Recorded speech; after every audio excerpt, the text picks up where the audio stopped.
Growing up in Cabramatta was like growing up in Asia. You know, you wake up in the morning. My parents had a little shop restaurant out there, so you help, set up the tables, and you have your bowl of noodles. You go to school, you come back, you work, have another bowl of noodles, and you go shopping. And there's greengrocers, there's fresh herbs, there's great bakeries and fresh seafood, and it's really vibrant and quite exciting, Cabramatta.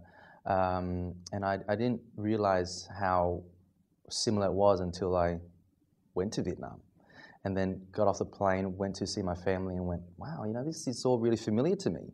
It's kind of like Cabramatta. So yeah, it's quite incredible. And I learnt to speak Vietnamese in Australia in a very southern accent, because everyone's from the south in Cabramatta area.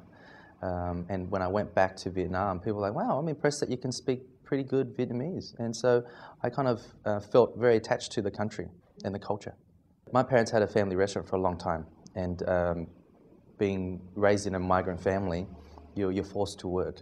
You work as soon as you can walk. So any spare moment, you're working, like really hard work as well.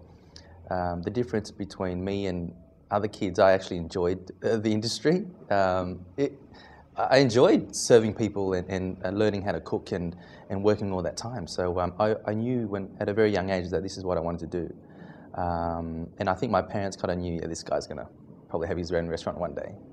And just learning all the secrets of Vietnamese cooking and cuisine, and all the techniques and how to appreciate produce and everything else was taught at a very young age. So it just became natural that I would grow up and have my own place, I think.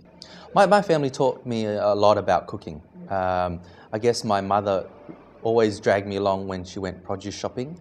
For example, if we needed 5 kilos of fresh bird's eye chili, she would go to maybe 10 different stores and hand pick every chili.